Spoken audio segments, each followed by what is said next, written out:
Azerbayjanda häkimetleri ýurdun tanymal adam hukuklaryny goraýjy aktivisti Leyla Yunusi we onuň adamsy Arif Yunusi tutsak etdiler.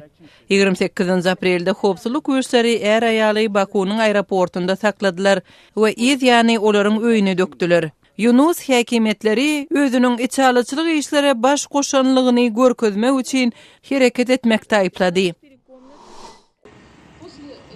Moskwada Master Bankyň we beýleki ortiýet banklarynyň dargamagy derarly öz pullaryny ýitiren adamlar Prezident Vladimir Putiniň adyna açyk kat ýollap bank bekanunçylygyny besletmäge çagyrdylar. Master Bank geçen ýylyň noýabr aýynda galplyk bilen bagly şüpheler esasında häkimetler tarapyndan ýapylypdy. Owganistanyň paýtagty Kabulda aktivistler soňky 35 ýylyň dowamında ýurtda bolan uruşlaryň pidalarynyň suratlaryny görkezdiler.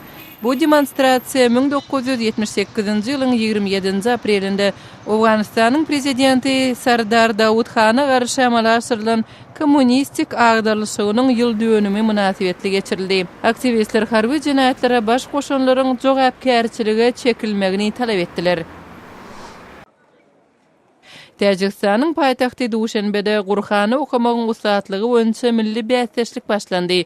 Duşenbeň baş kilisesinde geçirilýän bu ýaraşa tutuş ýurtdan ýaşy 25-e ýetmedik 136 bäsleş gatnaşýar.